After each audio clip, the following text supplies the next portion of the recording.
Xiaomi Redmi Note 3. Kira-kira di akhir tahun 2022 ini masih layakkah dibeli atau dipakai? Yang mana sekarang harganya sudah murah banget, yaitu sekitaran 500 ribuan aja ya guys. Itu pun seperti biasa tergantung kondisi HP-nya.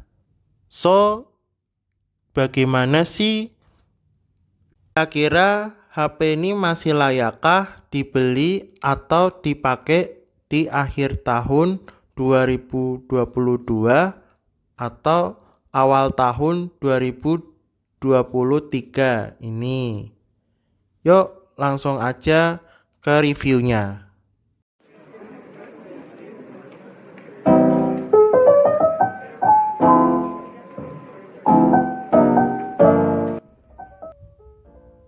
Hai guys, jumpa lagi ke channelnya Angga Samler. Ya, di video kali ini seperti biasa saya akan mereview si Xiaomi Redmi Note 3 di akhir tahun 2022 ini.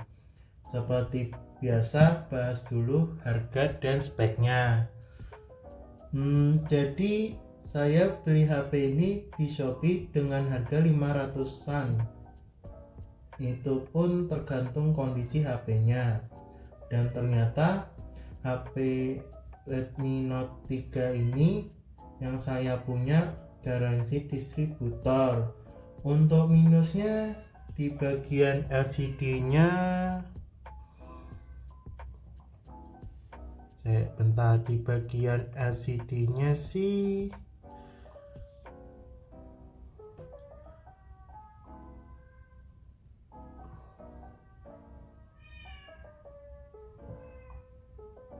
Nah, di bagian LCD-nya di sini ada hijau-hijaunya sedikit ya guys. Dan ternyata saya lihat-lihat di forum sama kata sellernya sih ini LCD-nya masih ori ya guys, belum pernah diganti sama sekali. Dan katanya sih kalau masih ori di sininya ada kelap-kelipnya, ada LED notifikasi gitu. Terus untuk minusnya, ini tombol volume powernya juga agak keras ya guys. Dan ini juga sering gonta-ganti baterai. Tapi ini baterainya mereknya Rakit Panda gitu. Oke, itu aja minusnya.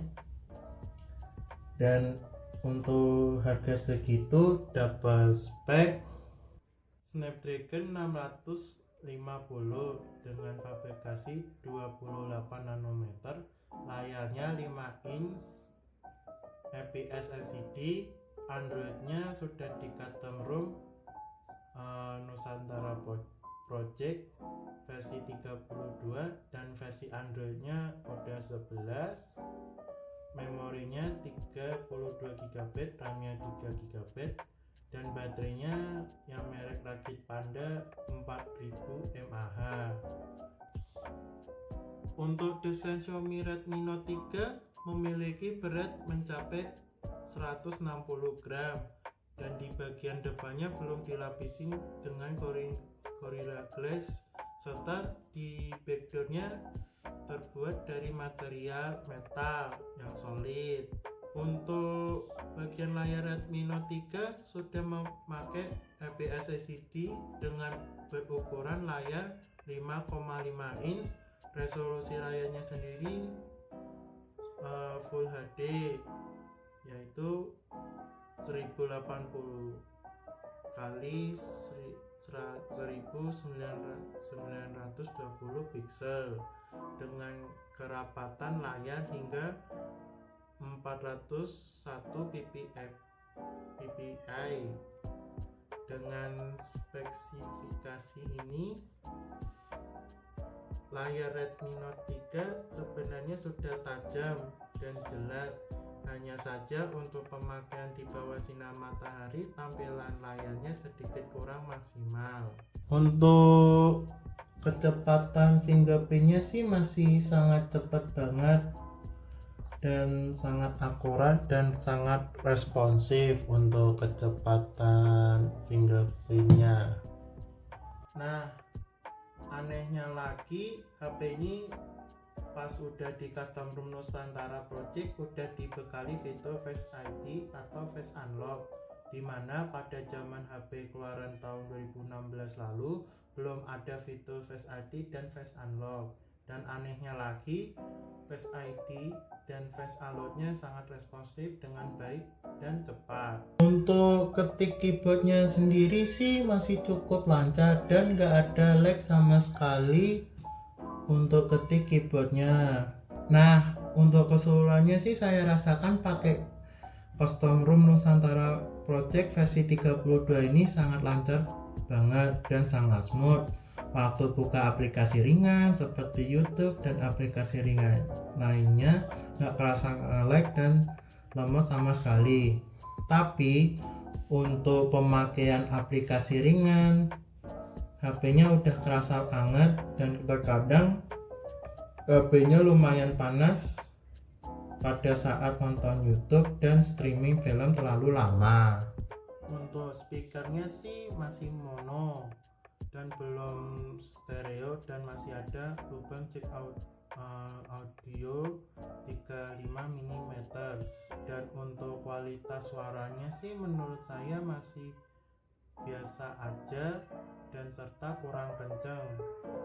Oke, kalian bisa dengarkan sendiri paket preset biar ngedengerin lebih detail.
Oke, untuk tes kameranya, untuk kamera belakang sebesar 16 MP dengan aperture f2.0 dan kamera depannya sebesar 5 MP dengan aperture f2.0 juga.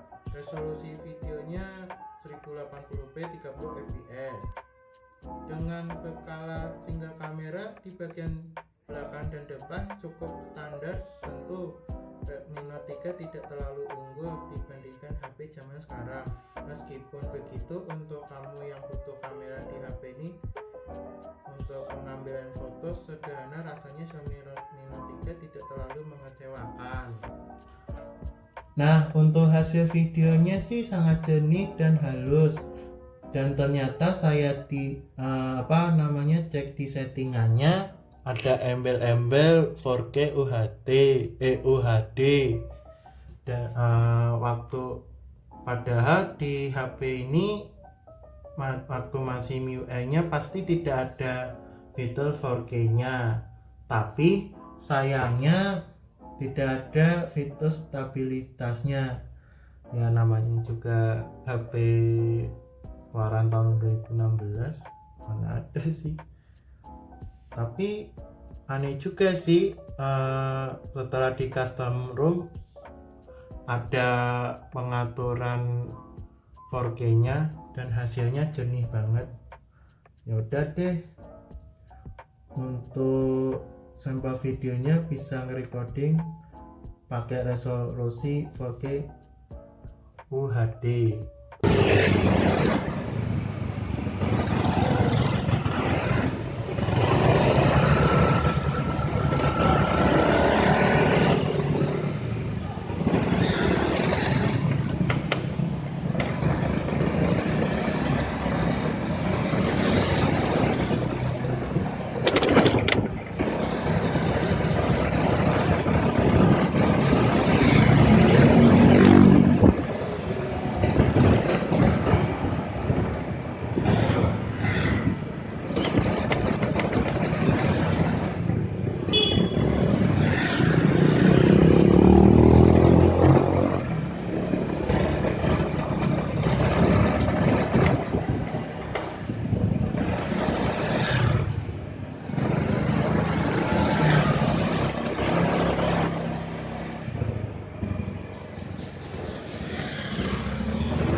baterainya sih pakai merek Rakit Panda, menurut saya lumayan awet, tapi belum support fast charging. Untuk ketahanan baterainya kegiatan biasa seperti sosmed, browsing YouTube, streaming film, dan aplikasi sosmed lainnya hampir seharian. Tetapi apabila dipakai untuk main game yang berat-berat, hanya mendapatkan screen on time berkurang lebih 4 atau 3 jaman. Itu pun cukup lumayan bagus sih. Nah, untuk pengecasannya sih dari 15% sampai 100%, butuh waktu 2 jam 24 menit. Untuk pengecasannya sih lumayan cukup lama ya. Oke, untuk kesimpulannya, apakah Xiaomi Redmi Note 3 masih layakkah dipakai di akhir tahun 2022 dan awal tahun 2023? Menurut saya sih tergantung kebutuhan Anda masing-masing. Tapi untuk kelebihan HP ini, setelah di custom room Nusantara Project cukup smooth untuk UI-nya, dan tidak ada iklan sama sekali seperti UI-nya Xiaomi yang banyak iklannya. Terus udah banyak iklannya, terus kerasa nge-lag dan lemot untuk UI-nya. Terus ada fitur anehnya lagi, ada fitur Face ID atau Face Unlock, sama ada resolusi 4K. Padahal resolusi video di HP ini cuman 1080p 30 fps. Untuk kekurangannya, HP ini agak panas walaupun pemakaian aplikasi ringan dan game ringan. Terus download game berat seperti PUBG Mobile, Aspect Legends, Call of Duty Mobile itu pun memakan memori cukup banyak banget, bahkan hampir penuh. Padahal cuman download gamenya yang berat-berat 3 biji. Terus kalau buat main game berat-berat di HP ini sangat kurang cocok sekali di akhir tahun 2023 dan awal 2023 ini. Oke, sampai sini dulu aja untuk nge-review si Xiaomi Redmi Note 3 di akhir tahun 2022 ini. Klik like jika kalian suka video ini, dan share dan komen di bawah ini, dan subscribe. Thanks for watching. See you. Bye.